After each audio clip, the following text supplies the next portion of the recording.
Section કયું હતું? ઈ.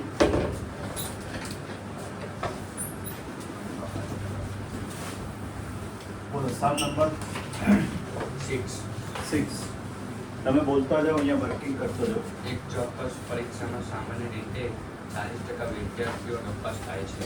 40% નપાસ થાય છે. જોજો, એટલે અહીંયા લખું છું નાપાસ 40%. 0.4, તો પાસ કેટલા થાય? 0.6.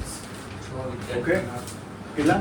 6 વિદ્યાર્થીઓના એક સમૂહમાંથી ઓકે, આમ જો 6 વિદ્યાર્થીઓનો સમૂહ એટલે n બરાબર કેટલા કહેવાય? 6. બોલો ઓછામાં ઓછા. ઓછામાં ઓછા 4 વિદ્યાર્થીઓ આ પરીક્ષામાં પાસ થાય. તો જોજો, પાસ થવા માટે કરીએ છે, સમજજો. એટલે આને P કહેવાય અને આને શું કહેવાય? Q કહેવાય. કારણ કે દાખલો શેના માટે કરીએ છીએ? પાસ થવા માટે. પડે છે ખબર? નપાસની સંભાવના આપી છે, તમે ગણો છો પાસ થવા માટે.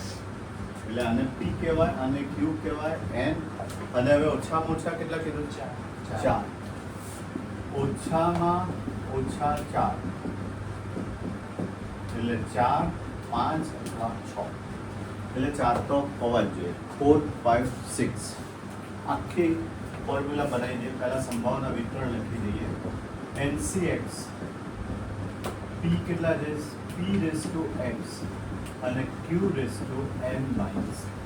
બરાબર? N લખ્યા, P લખ્યા, Q લખ્યા અને હવે X ની વેલ્યુ પહેલી વાર 4, P4 6C4 0.6 ની 4 0.4 ની 6 માંથી કેટલા જાય? 4 જાય એટલે 2 રહે ને.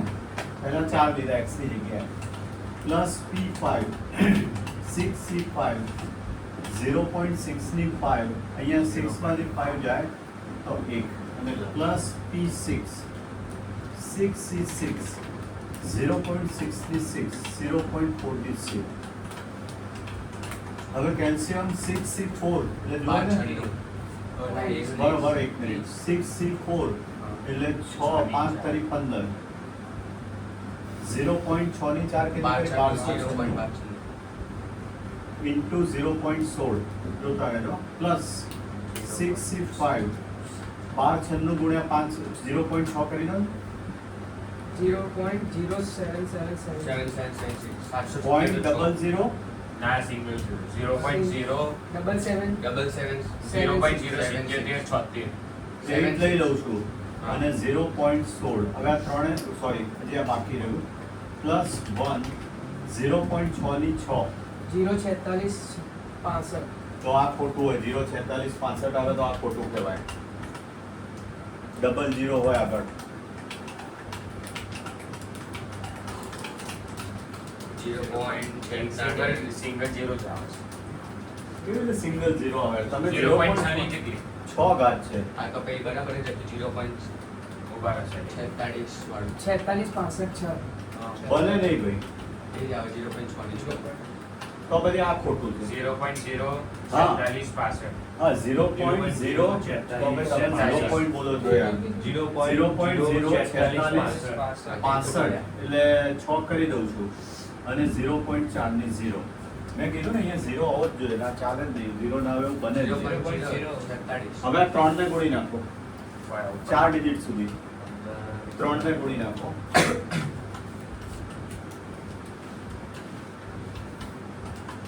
0.31 104 ચલો, પ્લસ આ 3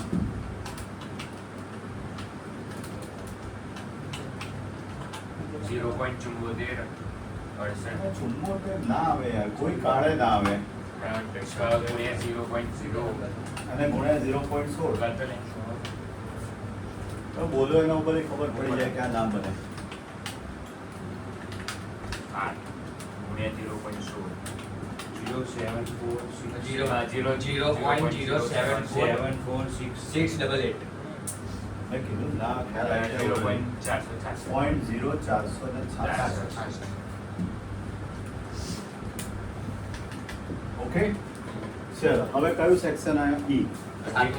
હજી 7મું બાકી. ઓકે 7 નંબર બોલો. એક બોક્સમાં 3 લાલ અને 4 સફેદ દડાઓ છે. 1 મિનિટ. 3 લાલ અને 4 સફેદ એટલે ટોટલ 7. તેમાંથી 4 દડા પુરવણી સહિત પસંદ કરવામાં આવે છે. આમાં પુરવણી આ સંભાવના વિતરણમાં ના હોય, ભલે કીધું એ 4 દડા લીધા ને. ઓકે, બરાબર. પછી આ પસંદ કરેલા દડામાં નંબર 1 બે દડા લાલ અને 2 દડા સફેદ મળી અને બીજામાં 4 દડા સફેદ મળે તે ઘટનાની સંભાવના દ્વિપદી વિતરણનો ઉપયોગ કરીને મેળવો. આ રીતે કહેવા માંગે છે 4 બોલ લીધા તમે, એટલે આમ જોઈએ ને આપણે તો ટોટલ 7 માંથી 4 બોલ લીધા હોય તો અમે લોકો આ રીતે કરતા હોય એટલે 7C4. હવે એને કયા બોલ કીધા છે? લાલ. પહેલામાં 2 દડા લાલ અને 2 દડા સફેદ અને બીજામાં 4 દડા સફેદ મળે તે ઘટનાની સંભાવના દ્વિપદી વિતરણનો ઉપયોગ કરીને મેળવવાની. દ્વિપદી વિતરણ. દ્વિપદીમાં એમ તો 7C4, 2 લાલ એટલે 3C2 upon 7. એક મિનિટ, આનું કેલ્ક્યુલેશન કરી દઈએ. એકચ્યુઅલી ખોટી એવી રકમ હોય જ નહીં, 35 થાય. બરાબર. હવે 2 દડા લાલ અને 2 સફેદ, પણ સફળતા તો લાલને જ કહીએ ને. સફળતા જો લાલ હોય અને દ્વિપદી વિતરણ કીધું હોય તો મારે આ રીતે લખવું પડે NCX P⁻x Q⁻n−x. હવે આ તો સંભાવનાનું લોજિક થાય. અહીંયા n બરાબર ટોટલ 7 બોલ્સ છે ને એમાંથી કેટલા લીધા છે? 4 દડા લીધા છે. આ બહુ વિચિત્ર લોજિક છે. હવે આ ઓડ લોજિક છે. n4 બરાબર. હવે તમે લાલ દડા માટે કરતા હોય તો P બરાબર 3 છે તો Q બરાબર 4/7 થાય. આ રીતે થાય. ખોટું રકમ જ 100%.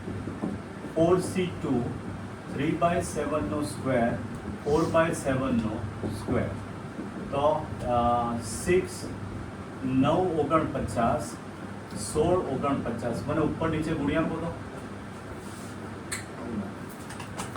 બાકી 2 ક્યાં ગયા? આવી રીતે 4 એવું કહેવાય જ નહીં. 4 દડા લીધા એ વસ્તુ જ ખોટી છે. બોલો. એની જે 54 લીધા 49 6 into 9 into 16 ઉપરના ગુણવાના. 864 ઉપર થાય છે. ઉપર 864 અને નીચે 2401. જરા ચેક કરો તો એનું સોલ્યુશન. આવું ના 4 લીધા ને 2 લાખ કહેવાની જરૂર નથી. અંદર ચેક કરો તો સોલ્યુશન ચેક કરવાનું. ભાઈ 4 લીધા કેવી રીતે કે 2 લાલ હોય તો આપણે તો સફળતા 2 જ ગણાય ને, અને આમાં 0 ગણાય. આ રીતે જ થાય.